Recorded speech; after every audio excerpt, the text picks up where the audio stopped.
দীর্ঘ সময় মানুষকে ভোটাধিকার ছাড়া রাখলে পরিণতি ভালো হয় না। কাদের সিদ্দিকী এই বক্তব্য রাখছেন। তো আমার এখানে ওনার এই বক্তব্যটা এটা কে না জানে, নতুন কোনো কথা না। তারপর তিনি বলেছেন খুব ভালো, কিন্তু আমার সেই সাথে প্রশ্ন আসে, মনে জাগে যে তিনি কি করেছেন। মানুষকে তো ভোটাধিকার ছাড়া রাখলে পরিণতি ভালো হবে না, তার পরিণতি তো তিনি দেখলেন, শেখ হাসিনা পালিয়ে গেলেন। কিন্তু এই যে জাল জালিয়াতির ভোটাধিকার শেখ হাসিনার, তাদের এই পাতানো সাজানো নির্বাচন ভোট, এইগুলির মধ্যে তিনি কেন অংশ নিয়েছিলেন?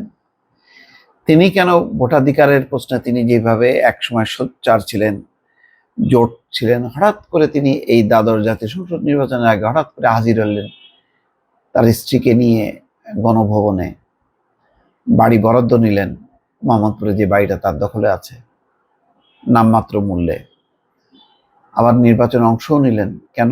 এই প্রশ্নটা যদি আসে, আমি জানি না কোনো সাংবাদিক এই প্রশ্নটা করলো না, উনি একটা বাণী দিয়ে দিলেন।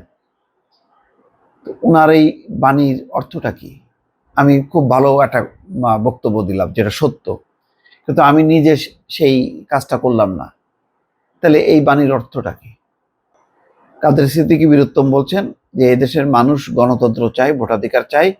শেখ হাসিনার এই রকম ন্যাক্কারজনক পতনের প্রধান কারণ তিনি মানুষের ভোটাধিকারকে সম্মান করেননি। তা আপনি সম্মান করলেন কোথায়, যেখানে সব দলের পার্টিসিপেশন নাই? সেই ৭২টা রাজনৈতিক দল পার্টিসিপেট করেনি, তারপরে সেই রাজনীতিতে বা সেই নির্বাচনে কেন গেলেন? এটা তো একটা বড় প্রশ্ন।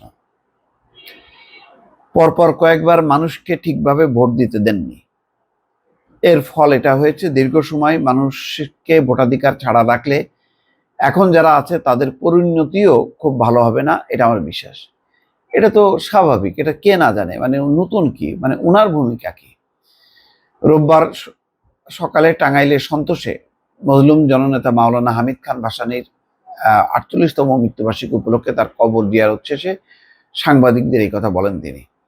বর্তমান সরকারকে নিয়ে অনেক আশা থাকলেও গত ৩ মাসে তেমন ফল পাননি বলে মনে করেন বর্ষিয়ান এই রাজনীতিক।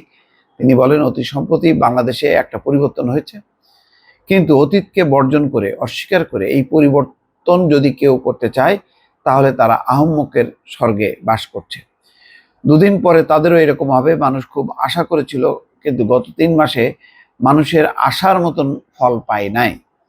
সাধারণ মানুষের যে উপার্জন, তারা বাজারে যেতে পারছে না, স্ত্রী পুত্র পরিবার নিয়ে খেতে পারছে না ভালোভাবে। কাদের সিদ্দিকী বলেন, যে মানুষটি, মাওলানা ভাসানীর কথা বলছেন, জন্ম না হলে আমরা আজকের বাংলাদেশের নাগরিক হতাম না। যেই মাওলানা ভাসানীর জন্ম না হলে পাকিস্তান হতো না, পাকিস্তান না হলে বাংলাদেশ হতো না, বাংলাদেশ না হলে আজকে আমাদের এই অবস্থা হতো না। আর তার অনাদর দেখে খুব কষ্ট লাগে, খুব খারাপ লাগে। বর্তমান সরকার দেশ চালাচ্ছেন, তারা যেন দেশের মানুষের কথা বিবেচনা করেন। তিনি বলছেন, ক্ষমতা কারোর জন্য চিরস্থায়ী নয়, যারা ছিলেন তাদের জন্য যেমন নয়, আজকে যারা এসছেন তাদের জন্য চিরস্থায়ী নয়।